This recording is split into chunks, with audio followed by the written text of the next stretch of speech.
বৰবাম দেউৰী গাঁৱৰ আঁচনি পানী যোগান আঁচনি। আচ্ছা কেতিয়াৰ পৰা বন্ধ হৈ আছে আঁচনিটো? এইটো বহুত দিনৰ পৰা বন্ধ হৈ আছে। ইয়াৰ ৰাইজে পানী খাব পোৱা নাই? পোৱা নাই। কিমানজন মানে কিমানখন গাঁও সাঙুৰি আছিলে এইটো? এইটো আছিলে আমাৰ ছয়খন গাঁও। হয়। 6খন গাঁৱৰ ৰাইজে পানী খোৱা বিশুদ্ধ খোৱা পানীৰ পৰা বঞ্চিত হৈ আছে। কৰ্মচাৰীসকল আহে নেকি? নাহে। আচ্ছা কৰ্মচাৰীসকল ওচৰে নে অকণমান দূৰ হয়? কৰ্মচাৰীটো ওচৰৰ এজন আছে। কি নামটো? এজন গগলা দেউৰী। হয় নেকি? মই সদায় দেখিয়ে থাকোঁ। অফিচৰ মানুহ অহা দেখে নেদেখে? নাই নেদেখোঁ। অফিচৰ মানুহ অহা নেদেখে নহয় জানো? আগতে আহিছিলে। হয়। এতিয়া নাই। কিমান দিন ধৰি এনেকৈ অচল অৱস্থাত আছে এই হেৰিটো? এইটো আঁচনি বহুত 5 বছৰমানেই হ'ল। 5 বছৰমান হ'ল নহয় জানো? হয়।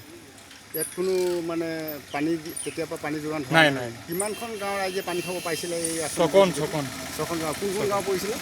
এই বৰবাম দেউৰী গাঁও,